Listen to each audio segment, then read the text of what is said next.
you don't want your first one to burn you out of doing it. There's a funny balance between buying a property that you can afford to get you in the game and get you active in this space. But then on the flip side of that, you really have to be careful that you don't buy one that is so far gone and so many problems in a neighborhood with tenants that you don't want to deal with and don't have experience dealing with those problems, that you get to a point where you're just like, forget this, I'm selling it, I'm out, I can't handle this. Well, really, it was just a matter of you made a bad decision from the start. If you would have just, calmed down a little bit, let's look at all of our options and pick the best one for the ongoing future, then maybe you make a better decision. When you start in this space, when you first get started in real estate, there is a level of desperation and excitement that is a horrible combination. Yeah. Welcome to Courageous Stewards, the podcast where legacy meets leadership. We believe stewardship isn't just about managing resources. It's about multiplying impact, honoring purpose, and building with eternity in mind. Each week, we dive into business-focused discussions on real estate investing on a foundation of faith and family. We have a desire to inspire listeners with a heart to reclaim their time, talents, and treasures for something greater. Whether you're growing your portfolio, leading a business, or a family, we need to become the best version of ourselves. This is your space to gain wisdom, walk in courage, and steward what matters most. Let's build what lasts. Let's lead with love. Let's become Courageous Stewards. All right, welcome back, everyone. We're here today. We've been having a lot of guests on lately. It's been great. We're thankful to just continue to see the support from our listeners and our viewers. Our guests have been awesome. I know it's been very exciting hearing some of these different stories. What a variety we've had of guests. But today we're going to kind of throw it back to just Jake and I are here this morning, and we're going to dive into more what we were doing before in regards to just real estate investing in a small town. So today's topic is really kind of talking about buy box and the 5 considerations around what you would look at before buying if you were investing in multifamily or single family in a smaller town. Yeah, so let's talk about buy box a little bit. When we say buy box, basically what we're saying is the parameters of the type of units that we will consider purchasing, right? So for me, I purchase single-story multifamily units. I like those units that are 2-bedroom, 1-bath. They're mirror images of each other. They're either brick or wood frame, but on a crawl space. I don't typically buy things that are on a slab or basements. I don't typically buy 2-story. I don't love things that we call Frankenstein properties, where at one point it was a single family home and it's been converted into a duplex or triplex or quad. They make very good money. There's nothing wrong with them. But if you don't narrow down the things that you consider, then you just go willy-nilly and you buy everything. Yeah. It really helps as a small town investor if you can hone in and focus on what it is that you really want to buy. What do you like? What don't you like? And focus on marketing for those properties, and you'll find yourself to be more successful than if you're just going here, there, and everywhere. So that's kind of what a buy box is. It's putting parameters around the few items that you really focus on when you're looking to purchase properties. Yeah, and that's regarding the specifics behind the property itself. And I know my investing is a little different than yours. I'm a little more flexible, but I'm also newer to this space. So I've got Frankenstein units. I've got some 2-story units. And so my plan is, as I go and I'm buying these properties, that my buy box will evolve, because a buy box is not a one and done. No. Yours is going to change and evolve, and a lot of times you start small and you go bigger, or you start maybe lower quality to get your foot in the door, but then you're buying higher quality units as you go and as you build up your portfolio. It's very common. So that's more my strategy, because I've got some that probably you would have ran away from, which is funny, but they do cash flow well. I've had good tenants in a lot of those properties, but they tend to need a little more TLC, but we're going to talk all about all that stuff. You don't start with your buy box already in mind. Like you said, you evolve. A lot of the properties that I purchased early on would have been those properties that you purchased early on. Yep. And, a lot of those properties I don't own anymore. I sold those off. We've transitioned to some other properties that I like a little bit better. You'll find yourself doing the same. Absolutely. And guests that are listening will find themselves doing the same. You can't start top tier. You start where you can, Yeah. where you're at, just to get your foot in the door, to get in the game. You figure out the details, which we're going to talk about, some of those considerations. And then from there, you can say, you know what, now that I own a half a dozen of these, I don't really like that one. I don't want to go that direction. Let's sell that one off so that I can buy some more with these parameters, this criteria in mind. You just learn as you go. Yeah, for sure. I've gotten excited about a couple we bought recently that are nicer, and it really does make you reconsider what you're deemed as acceptable for your portfolio, which is great. And I think that's good to have that flexibility. So we're talking about specifics around properties and types and what we want in particularly a house or a multifamily. Outside of that really is going to be your market, like the size and demographic around the market itself. So wherever your units are that you're buying. So primarily we're going to be talking about the smaller market locations. We're not in big cities. You're going to handle things a little bit different if you're in a multi-million populous city. Absolutely. As you would be in a city like ours or a town like ours that has roughly 16, 17,000 in it. And then, some smaller towns that are around it. You're just going to have different considerations when looking at the properties that you're considering to put in your portfolio. You just have to have a different perspective. Yeah, that's a great point, is being in a small town with a population like that, it does change a lot. We're going to talk a lot about that. What's nice about a small town is it isn't how big it is, but it's what keeps it alive. And even being a small town, they don't typically grow fast, but they also don't deplete in population fast, right? It's always going to be a slow change in either direction. And what's great is if you're smart and you're paying attention to what's going on in your community, you have some visibility on that. It shouldn't surprise you if population starts to decrease. You should know that ahead of time. Right. And what we've seen in our community coming up here, even on the short term, is more housing and more jobs coming in, which is exciting to know that we've already owned property. And as they're building more, to know that there's going to be more people coming in, more opportunity to fill those units and to provide housing. So we want to talk the 5 considerations that you need to evaluate when you're considering purchasing investment property in a smaller town, right? Consideration number 1 is market durability, not market size. So the way that I would explain this is, what are the anchors or the employment opportunities that are going to bring people here and keep people here for the long term, right? Because we're not talking about an area that has everything to offer like a big city might. Mm-hmm. So you may have 1 or 2 or 3 anchor employers that are going to bring, a couple hundred families to an area to produce a product, and that's your primary source of revenue for that town. So you need to be considerate about what your anchor locations are for that area that you're considering to invest in. Yeah, absolutely. For example, our small town here, we have a couple hospitals. General Motors is here in our hometown, which is great for employment. We've got some variety of manufacturers, factories, and we've got some more employment coming to the town here. I believe we're getting a data center, and then we're getting a paper company out here, which is going to draw more jobs in and create more opportunity. But those are things you want to be looking at. Yeah. If things are shutting down, people are moving out, and there's a lot of old companies that aren't operating or are going out of business, you don't want to start buying there. You're going to want to look elsewhere for sure. Yeah, it can be as simple as going back and look at census information for the past number of years and see, is there gradual growth in that area or gradual decline in that area? We have some immediate areas around here that I won't consider investing in because over the last 10 or 20 years, I've seen the population drop. Maybe not considerably, but it just slowly decreases over a period of time. Yeah. And that's not really somewhere that you want to invest for the long term, which is what we're talking about. Yeah. I'm not talking about buying a property and flipping it in 3 months. We're talking about buying something and holding it for 10, 20 plus years, which is what you have to do in markets like this more so, is buy for the long term.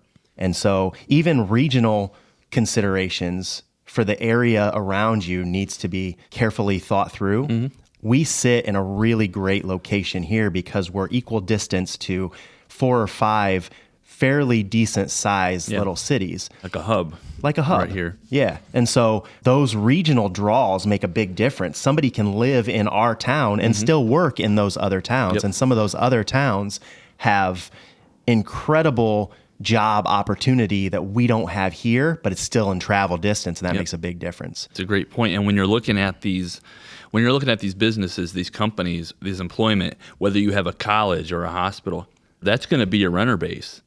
So you have to pay attention to that too. If you're over in an industrial park where it's more run down, lower income maybe, that's your rental base. But if you can rent to teachers, doctors, nurses, things like that are in your community, that's a good spot to be in and a good consideration to be thinking about as you are buying and renting. And that comes down a lot to, Jake, I know you've got some higher quality properties that will draw that tenant base. And so those are all other factors to consider inside of that market durability and market size. You know, that kind of brings to thought some of the most recent things that have started happening here is we're seeing some building happening. And so maybe the younger, more professional group of folks that live in this area are going to be drawn to those newer, higher end properties. They're willing to pay a little bit more for those. And for that reason, it needs to at least be a consideration if you're getting into this. You don't want to buy necessarily an old, dumpy property that you're going to struggle to rent when you know that the primary interest for that area is young and upcoming professionals who are going to be working in these new businesses that are coming to town. And we have condos and apartment buildings that are being built up. Yeah. They're going to flock more towards those properties than they are, you know, maybe a duplex or triplex that isn't as high quality and nice. So just be careful to not overpay for a property just because you want to get in the game and not realize the demographics and the situation around you that could wildly impact your future in that space. Yeah, if you come in too high and try to compete with those new builds, a couple $100 for somebody isn't going to make a difference. They're going to want that brand new property and they're going to rent there. Whereas if you come in with something decent, that's good quality, maybe a little bit lower price point to intrigue them maybe to consider yours without overbuying or underbuying. Certainly don't go buy a dumpy thing either at that point. Yeah. And so there's a great question here when you're considering your market or your space and your community is like, what happens if that biggest employer leaves that town? That's when you want to look at diversification in the community itself, right? So if we lost one of our big companies here in town, would it be a horrible hit? Or would this community still be okay and have ample population and keep people around and keep people employed? Right. You know, and so that's a great consideration. If you buy in somewhere where there's one or two places that are employing most of the population and one goes out, that's scary. Yeah.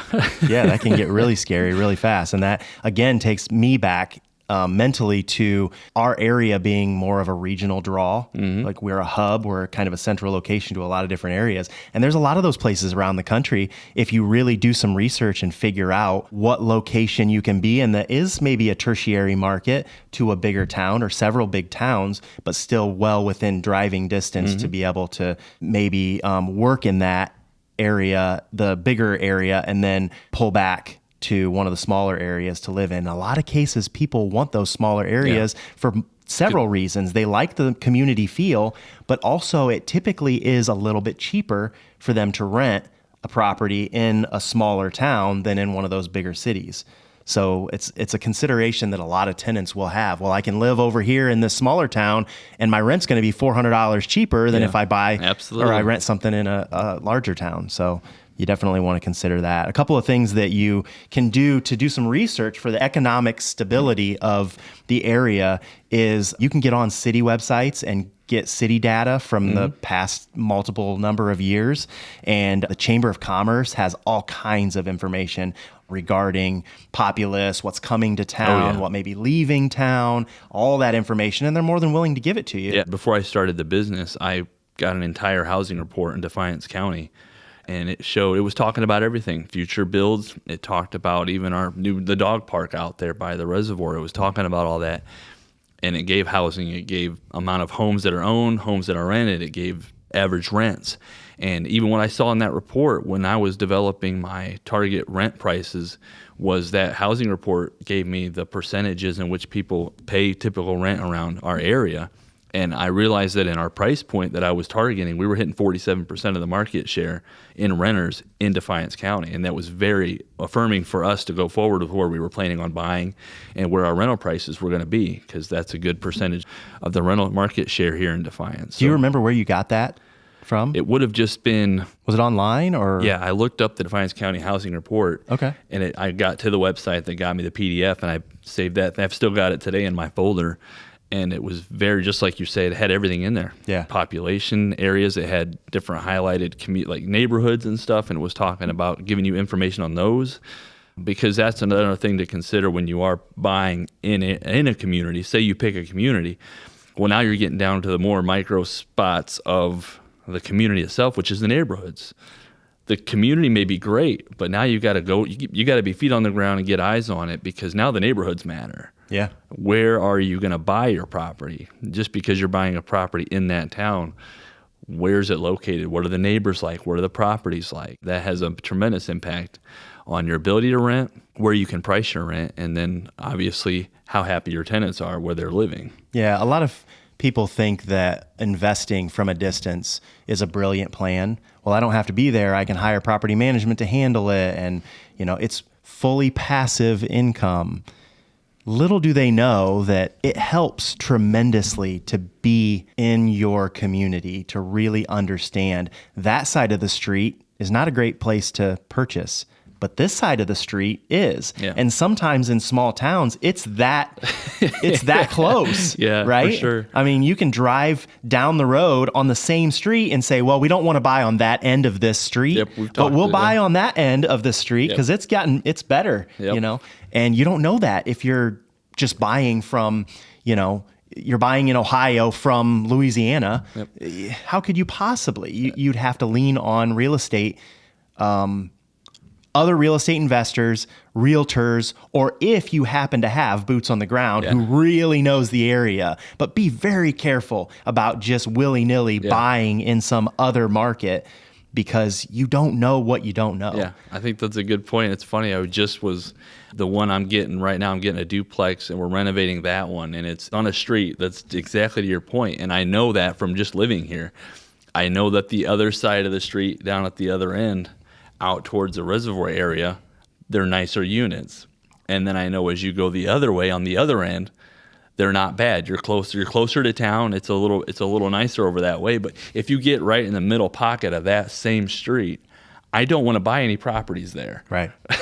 Right. It's just, I just don't. I've drove up and down there. I've been there. I had a friend that used to live down that way. So I just know that that's not where I want to be.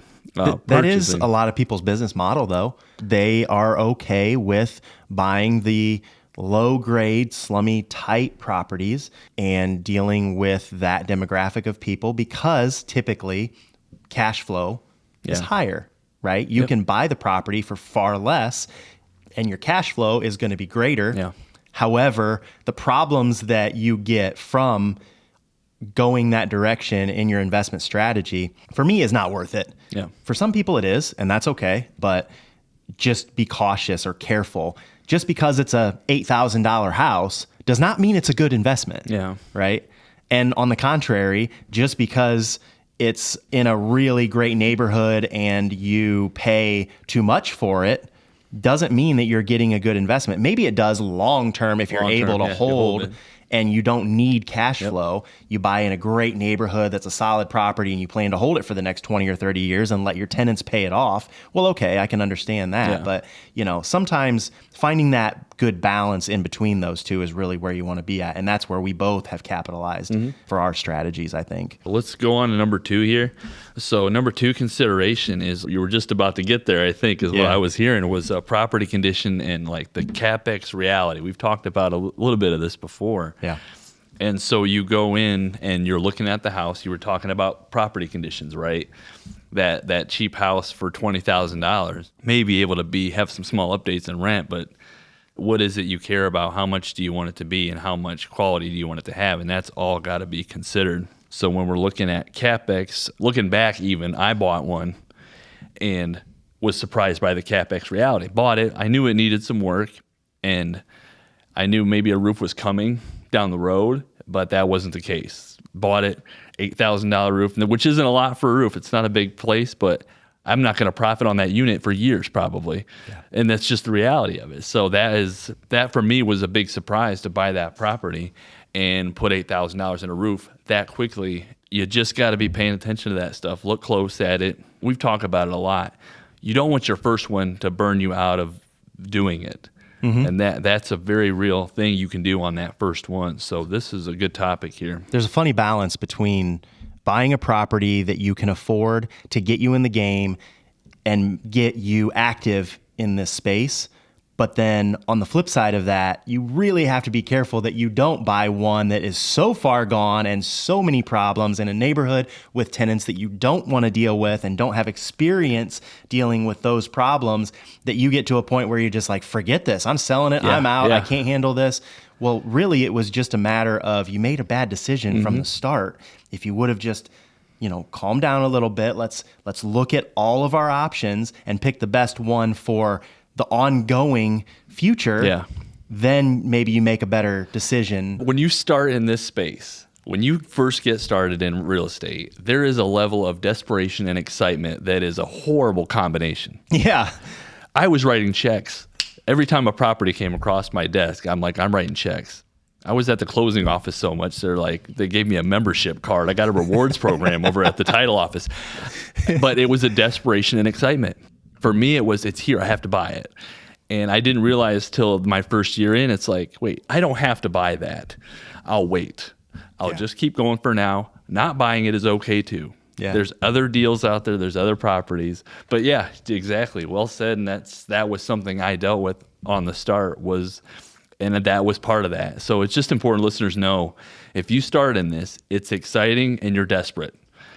Guard those things closely. Do more like Jake was saying. Slow down, take your time, look closer into it, make a decision on if it's yes or no based on what you're looking at, and make a really well-informed decision to lower your risk. Now be careful when we say that, we don't mean analysis paralysis. Don't overthink it. Don't overthink it. Don't overthink it. Don't just sit and never take action. The idea behind this is to create a balance where you're intentional and you plan to take action and you're doing the steps to get there, but it doesn't mean you have to buy the first horrible thing that comes across your desk, right? Yep. There are a lot of things out there. We're not going to be short of investment properties. So you can continue to look. You don't have to buy the first thing that comes across your desk.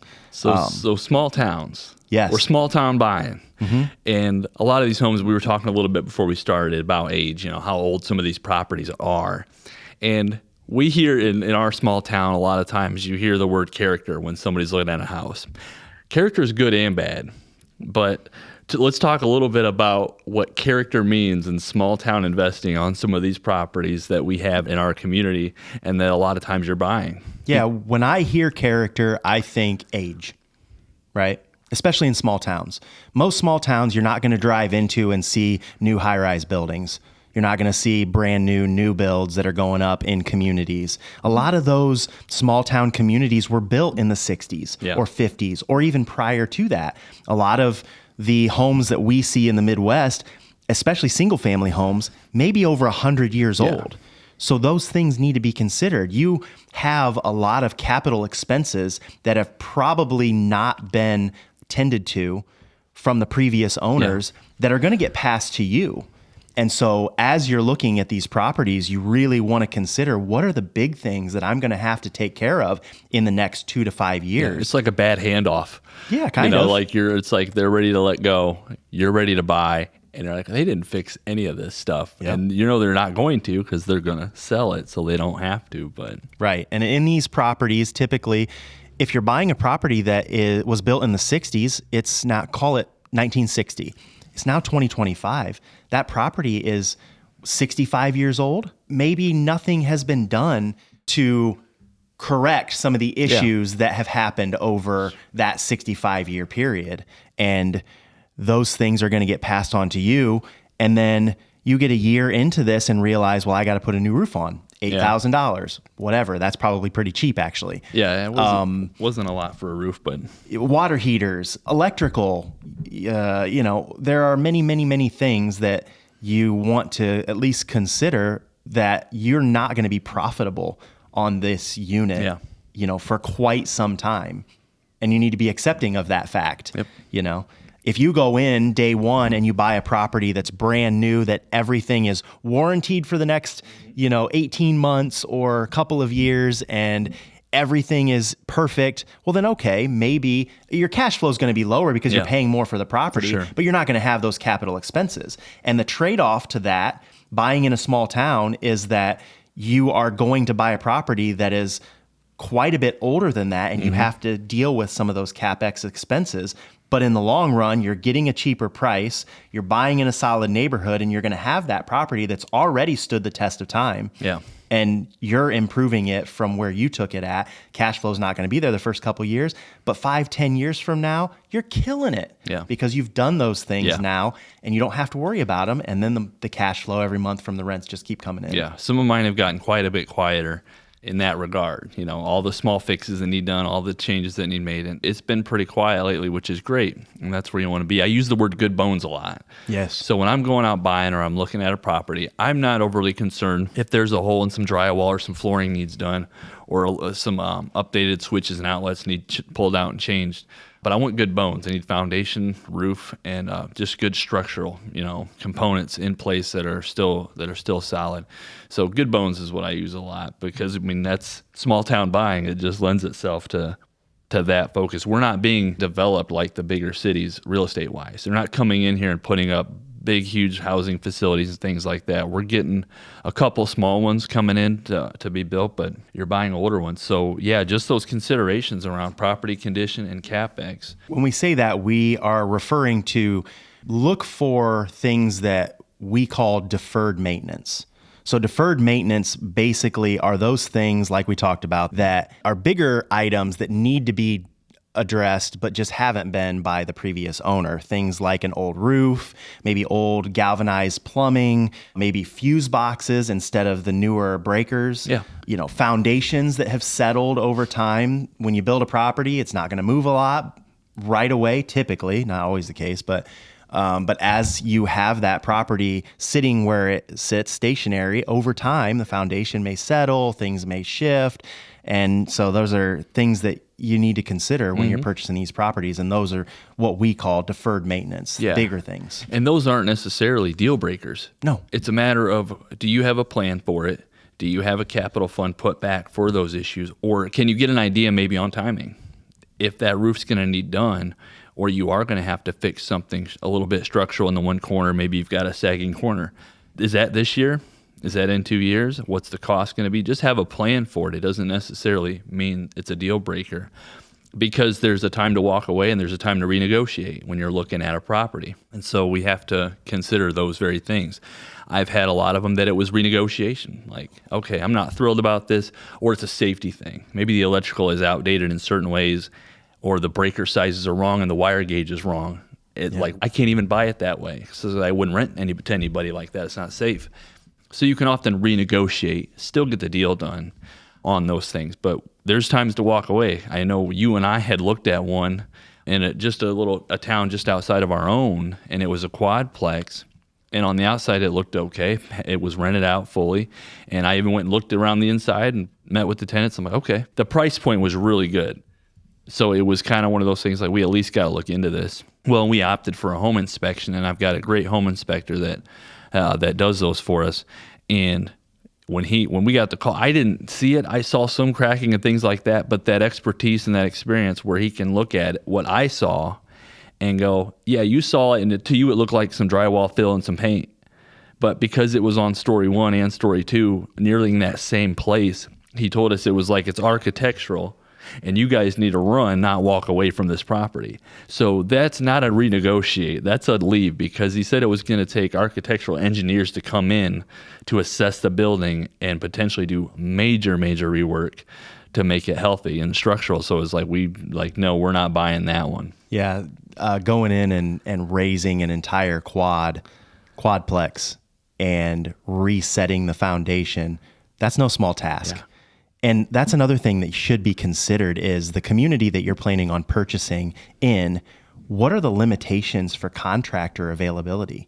because you get into some of these small towns and it's very difficult to find the type of contractor that you need, especially if you don't have a group of investors around you that you can reach out to and say, hey, I need a great electrician that's licensed and insured to do this thing for me. You're basically just down to getting on Google and looking at the list that's on there and hoping hope they that answer you their get the phone. right one. Hope they answer their phone. Yeah, and that they're willing to do the work for you and they don't take your money and run, So it makes a big difference for an area to make sure that you're not limited in the contractors that are going to be available to you. We have a similar situation. We bought some property in Kentucky, and it happens to be in a small town. Great little community for hiking and trails cool and property. lots of awesome mountainous activities. Yeah, very cool. But the populace is very limited. And so if I need somebody to go do a specific thing, I almost have to call Lexington, which is a couple of hours away, to find a great reputable contractor who can go and do this work and drive 2 hours to do it. Otherwise, I have to handle my situations through the few people that I know there who are boots on the ground, and they know somebody or they're willing and able to do it themselves. But outside of that, it makes it challenging on the bigger stuff. Indeed. So that's something you should definitely consider, what availability of contractors you're going to have in that specific area. So number 3, I think we can move on to the next consideration that you want to think about is the tenant quality and the community dynamic in the area that you're talking about buying in. This runs the gamut. I mean, you could have communities that are, again, struggling, whether it be economically or they just tend to bring in a demographic of people that are maybe not as high quality as you would prefer to have as tenants in your properties. So you really want to be extra careful about the community dynamics in the area. Maybe there's not a lot of reason for employment in that area. And so, you really struggle to find good tenants who want to rent your place, and you're just left to kind of agree to whoever is willing to rent. And that's not the position that you want to be in as a landlord. No, for sure. You want to have options. If you don't have options, then you're in the wrong area. Yeah. In our community, it's tenant quality, community dynamics, being involved in the community. I know some of my tenants, which is great. I see a few at church. Reputation matters when you're talking about screening tenants. So when you're looking at place, obviously, your employment matters around where you're at, the quality of the tenant, and you can do that through your screening process. But also, you can test the market to see how high rental demand is by just asking if there's rental units available. Yeah. If you're getting, no, this person's full, that person's full, no, there's not, you've got low supply, so there's a high demand, which allows you to be more strict on your selection basically around your tenants, which is a good, thorough screening process. So tenant screening looks a little different in small towns.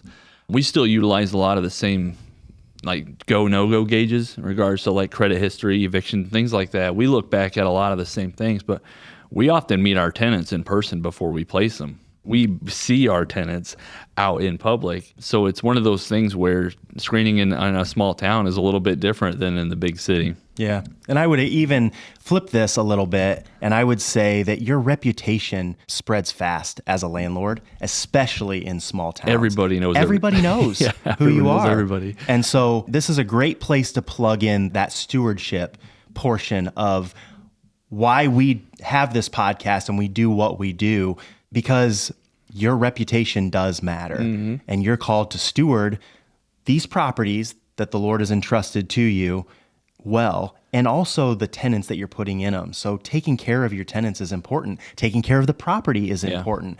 And your reputation will either take you very far or shut you down very quickly. Yeah.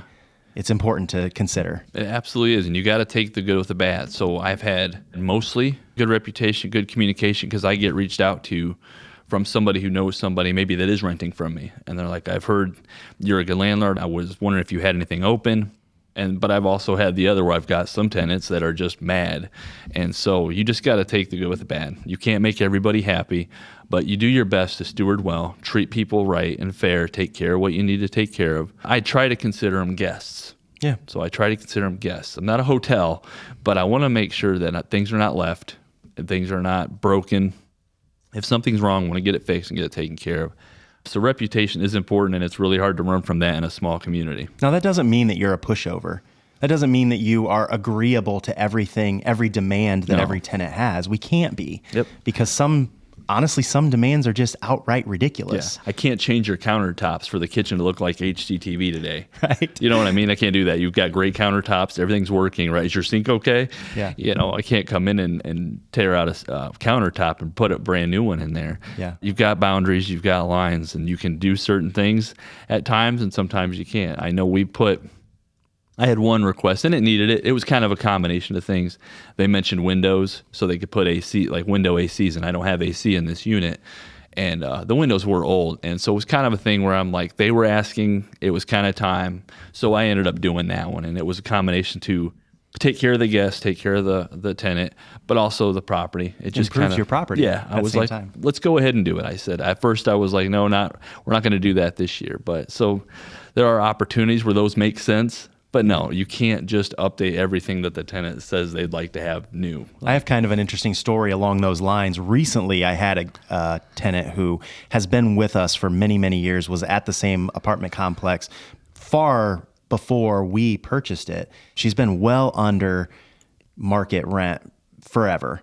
And we had to take her up, I think it was $50 this time around. She's still $200 under market rate and what everyone else in the apartment complex is at. She had the argument that she couldn't understand why we raised her rate to the new rate, even though it was far below, because we had not done anything to her unit. Yeah, they connect rent increases to updates. Yeah. And I had this conversation with her and said, listen, okay, so we've put a $1,000 water heater in a couple months ago. We put a new air conditioner in. We gave you a new refrigerator. Every time you call us with an issue, we take care of it same day or next day, depending on the time, immediately. We do not let things go. We want you to have a great stay here. Yep. Now you have older carpet. You haven't had a unit that was painted for the last number of years because you've lived in this unit for 35 years. Yeah. We can't just come in and paint everything or put down new floor. I said, listen, if you want to move everything out, empty it completely and go live somewhere else for a little while, we will come in, we'll put new floors in, we'll put new paint on the wall, new hardware, new fixtures. It'll be a great looking unit and we'll take you up to market rate and you can move back in at market rate. Yeah, there you and go. she was like, nope. No thanks. No, I'm thank good. you. I'll be okay at the new rate. No Yeah. problem. So it's that balance. If you give tenants an inch, they tend to take a mile. And there's a good balance in there where, yes, you definitely want to take care of your tenants. Absolutely. No question about it. If there's something broken, fix it. Come on. We should be those landlords. That should be the No minimum question. standard. Yeah, you Yes. should be much higher than that. Yeah, but you can't do everything that's requested by the tenant. So keep that in mind as you place tenants, that they are understanding of the fact that this is, I love the quote that you say sometimes, this is an apartment, not a prison. Yep. You don't have to live here. Yeah, that's it. We Sometimes- want to take care of our tenants. But if this doesn't meet the standard that you've set for yourself and you want to go elsewhere, I understand. Yeah. Go do that. Yeah, It's not a doesn't- prison. Nope, I'm not making you stay there. I'm not going to be mad if you leave. I'm providing housing, Yeah. and that's what the one is that you've got. Yeah. I want to go back to just real quick for a second, just to tell a story because screening is important. Yes. And we talked a minute about small town actually meeting your tenants before you place them. I have found that to be pretty valuable. I don't know if you personally meet each tenant before placing. Every time. But it's that gut check. It's that gut feel. So it's one of those things, everybody looks good on paper. You can have an interview, you can get an application like, wow, this is a home run. So I had done my screening process through my software, and then I narrow it down, and then I usually meet a couple people at the property for a walkthrough to make sure it makes sense for them too. I don't want anybody to rent something and be surprised when they walk in. I had the first tenant come, walk through, and I'm like, okay, nice lady, good feels. I'm like, this will be good. And then I had the next one show up the next day, and I was a little bit surprised. He was wearing ratty clothes, tore up clothes. She was in a swimsuit top with a flannel over it and shorts that I was just like, I don't know. I didn't have the same feel about that tenant versus the other one. So Right. it was kind of like, for me, that can sometimes be a final check. Like, you both looked okay on paper, everything came back good, and I met with both of them. But as far as a gut feel, for me, those moments are just kind of like eye openers. Like, wow, I'm really glad I had the time and had the opportunity to meet people in person. There's a lot to be said for a gut feel. And we do have processes in place, standards that we set, and a process that we use for every single tenant. Application, background check, credit report. We read through the whole thing. We call the folks that they've put on that application to make sure that they're reputable, all that stuff. We do all that. But there's really something to be said for meeting them there, seeing them get out of the vehicle, see how they handle themselves, see what they look like, what their appearance is.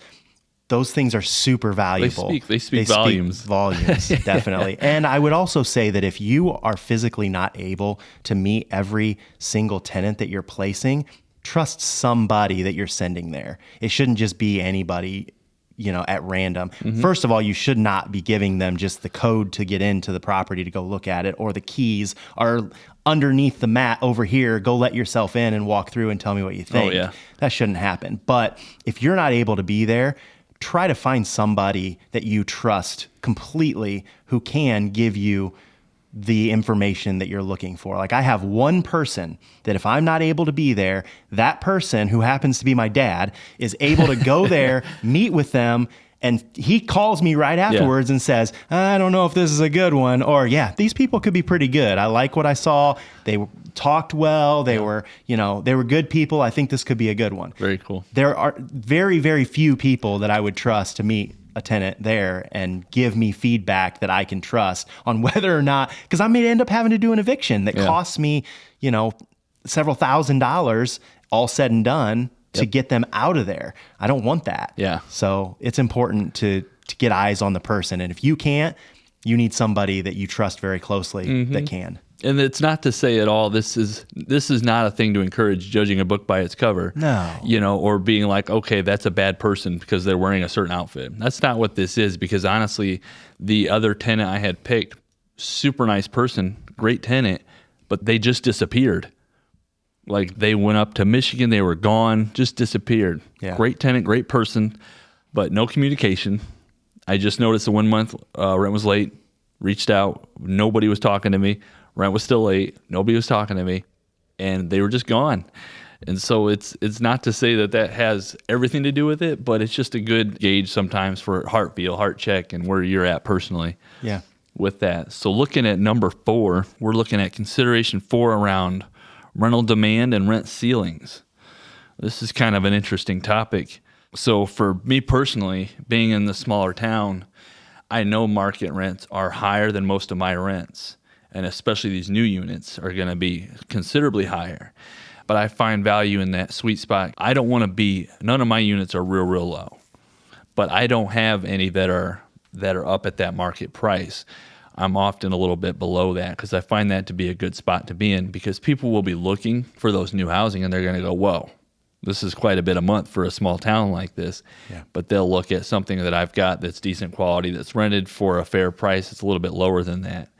I find that often to work well. A couple of things that you can do, I think, to consider where you should be at even before you buy anything. You can start doing some research and see what rent prices are going for in that particular market or the area that you're in.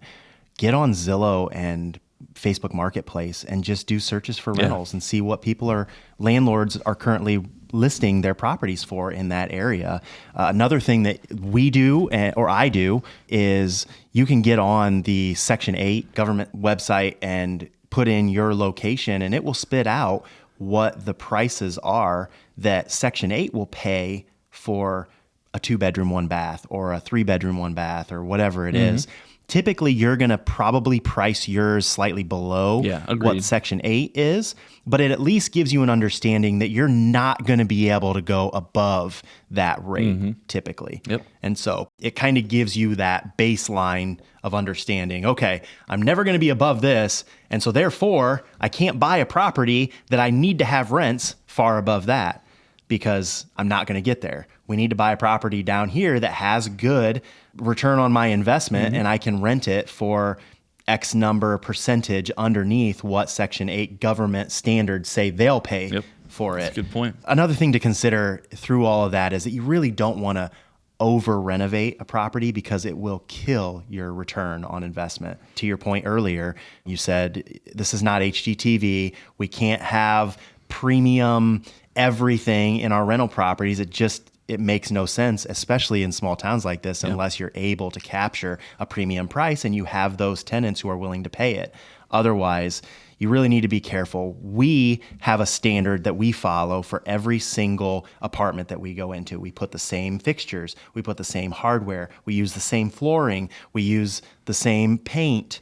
Like, we do everything systematically so that tenants love the property that they're staying in. It's a great, nice, comfortable space, but we don't have to spend a fortune to get there so that we can rent it out. When you're taking decision making out of the process, you're making it more efficient and streamlined by staying consistent. Yeah. But yeah, like if you're going to go in and have to put a bunch of money in or too much money in, you can over renovate, kill your NOI for the year or your return. And also, you checked me on this one a while back, was you can over renovate a property in a neighborhood and put it out of contention for any kind of profit on even the resale. You can make it too nice for the neighborhood on what it's going to get when you go to resell. So that's a consideration too.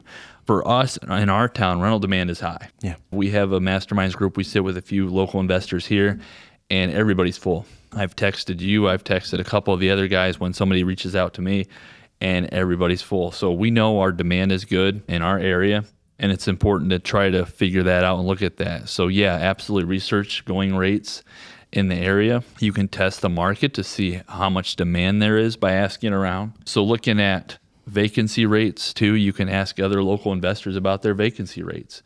If things are sitting empty for a long time, that's not a good thing.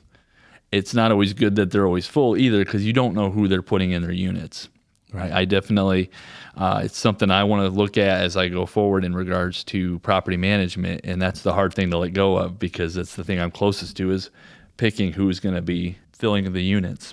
And then, so vacancy rate and days on market. I know for us, when we have a turn, you have somebody out, you go in and fix things up, freshen things up, you can have it rented. I turned one in 15 days. And that's pretty darn good if you can get it inside of the 30-day mark, at least I feel anyways. So we got demand here. And so it's important to figure out if you have that demand.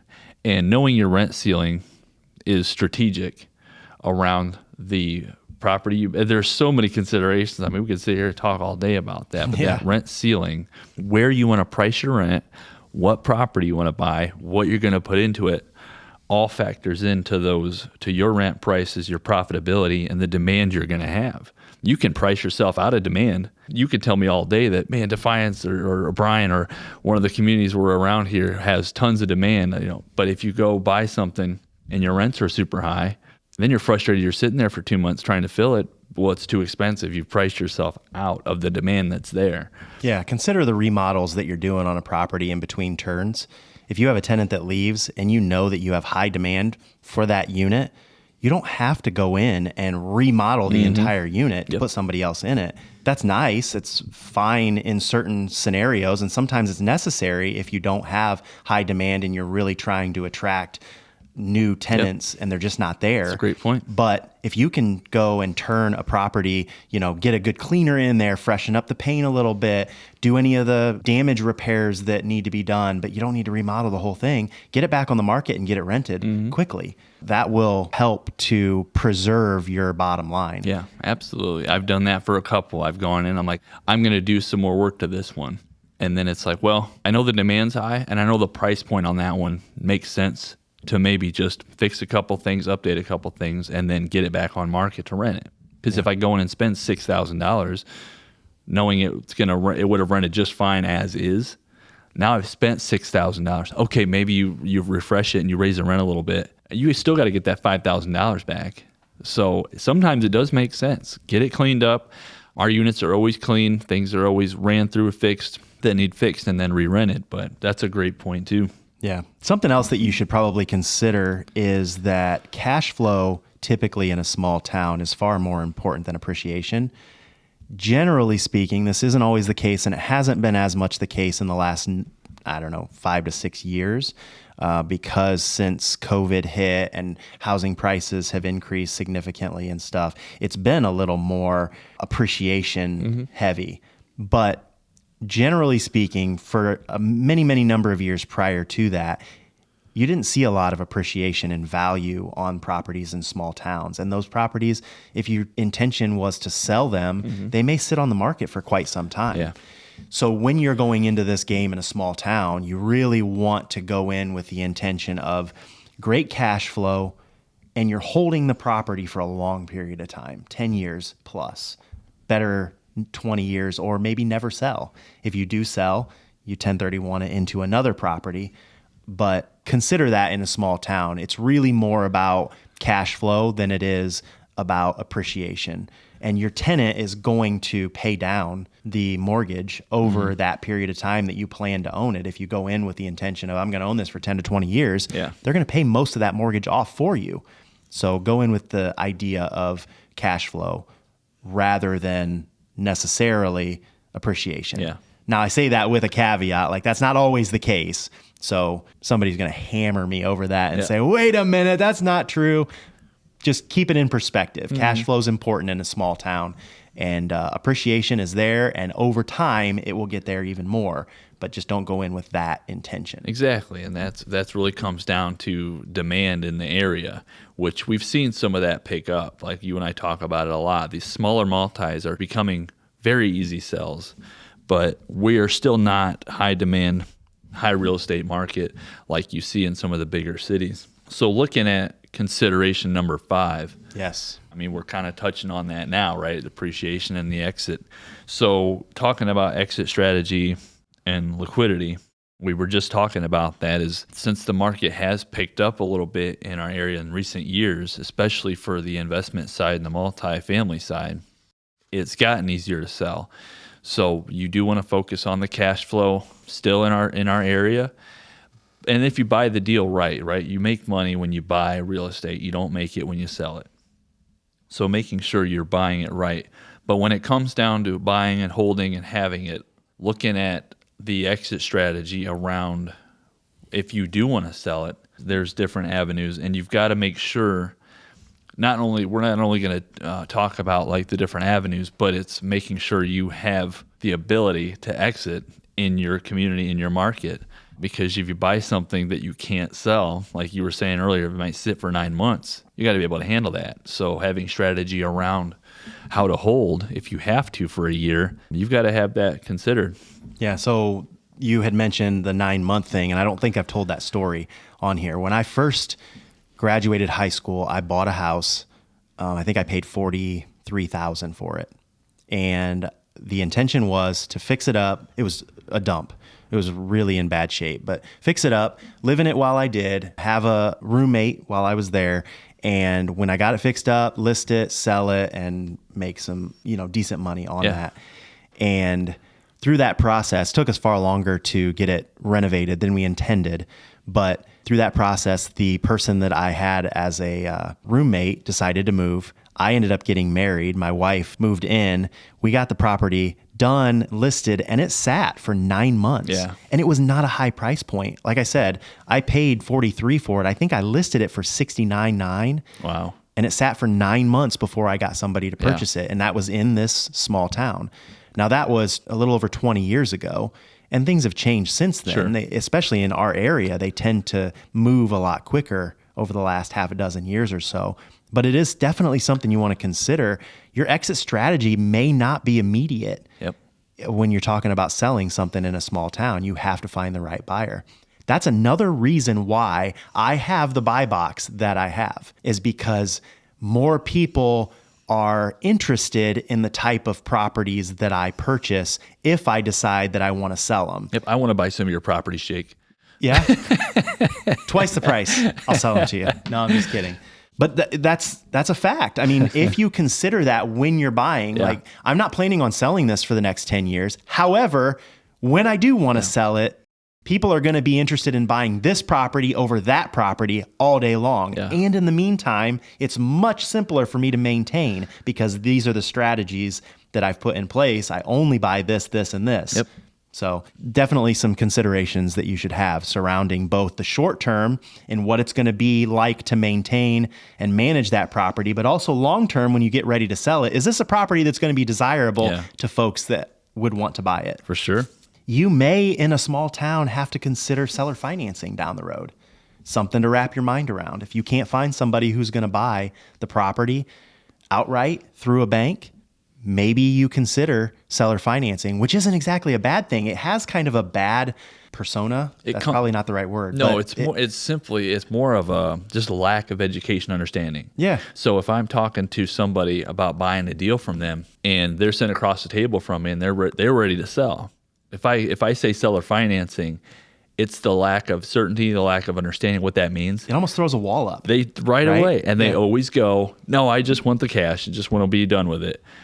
And it's like if they understood how seller financing worked, and they might greatly consider it. But yeah. So there's an example here that we had Mike Pascal come on, and I don't know if the episode is going to come out before this one or after this one, but he talks a lot about seller financing, both on the purchasing side, where he uses some of those seller financing techniques to purchase from other people, but also when he sells a property, he will use seller financing or what we call lease options to sell that property. And it's a great strategy. Can you explain that strategy a little bit? Yeah, so that lease option strategy is if you've got a property, typically these are going to be single families. These are going to be people that are like, we like the place, we've been renting it for 5 years, I'd like to just buy it. Is there any way we can work that out? It allows you to sit down and put up an agreement with the current tenant or even a new tenant. Or even a new one. And you it doesn't say, matter. We'll agree to this price, and then you got to buy it within 2 years. But you typically have a contract fee or a upfront fee basically from them to kind of lock it in. Now that's like earnest money basically. It's given to the owner of the property that kind of says we were going to do this. We'll make sure we buy it within that 2 years for that price. If they don't and they keep running it, you still keep that fee up front. But ideally you get to that point and then they end up continuing to pay after that in ownership of the house and they take over the property. What's nice about that, and Mike shared a lot of this on the episode, it's a great one, is that you get that lease option down, they start taking care of the property. Yeah, they're responsible for it. Which is great. So you're not fixing water heaters and sinks and everything. They've got to take care of it. Now, that's got some risk to it, of course, also, because if you do get it back, then you do have to go in and fix it. But it's a great exit strategy. It's one I would consider down the road. I've got a few single families still that I own that might be an option. Yeah, it's a great strategy that's very profitable and advantageous for both parties. Say the person that is renting from you just doesn't have the credit at the time, or they may be in a tough situation. Maybe they just got out of a relationship, or they're in a custody battle, or who knows. People have life situations. Everybody does. We get it. And so the situation where a person can put an upfront fee down and that fee locks in a purchase price. So say that property, you agree to pay $120,000, but over the next 2 years, that property appreciates to $150,000. Yeah. The tenant only pays $120,000. Yeah. You can't renegotiate with them and say, well, it's gone up in value, so now you have to pay the $150,000. No, that's why they paid that holding fee up front to you, is that you agree to sell it to them 2 years from now or 3 or whatever you guys agree upon for that set price. Yeah. So it's a win for the tenant. And if the tenant says, you know what, I've lived here, we're moving, I got a new job, whatever the case is, then okay, fine, I'll take ownership back of the property. You don't have to execute on your option. You just lease the property. I keep that fee because that was the agreement from the beginning, and you go about your merry way, and I'll take the property and sell it to somebody else, or do the same thing over again, or whatever that situation calls for. But it really is a pretty neat strategy that landlords should consider implementing, especially in small towns. Yep. Agreed. So I think ultimately the thing that you need to consider when you're buying in a small town is that you're buying something for the long haul. You need to be comfortable with that idea that if you're a long-term landlord and property investor, it's not something that you're going to just flip or plan to sell in a year or two. Do those things happen? Yes, they do. But you should be able and comfortable to sit on this for the long haul, right? When you combine marketing durability, solid property conditions, strong tenant relationships, realistic rent expectations, and a clear exit strategy, you set yourself up for decades of steady income. And that's really what builds legacy. It builds your family legacy. It's something that you can pass on to the next generation.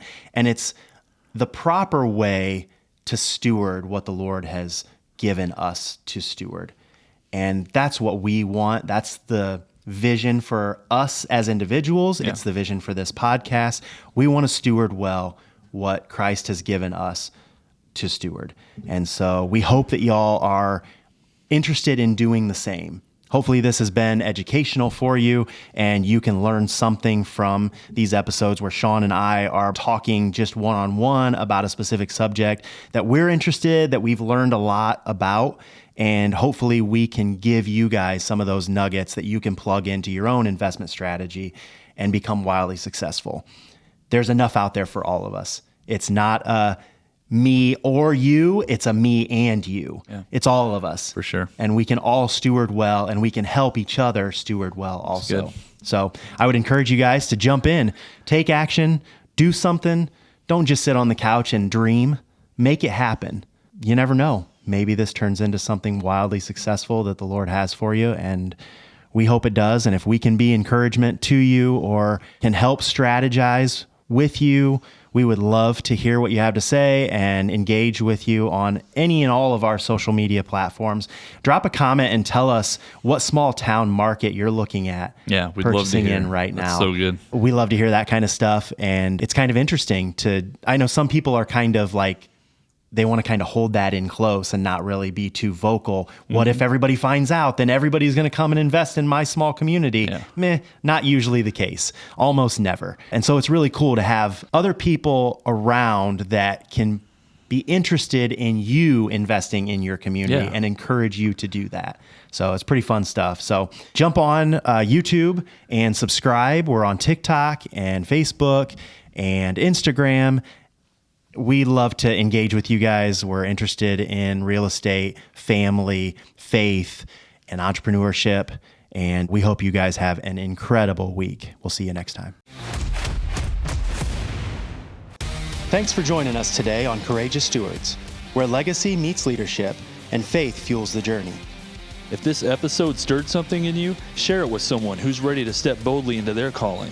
Subscribe, leave a review, and stay connected as we continue to explore what it means to lead with conviction, serve with excellence, and build with eternity in mind.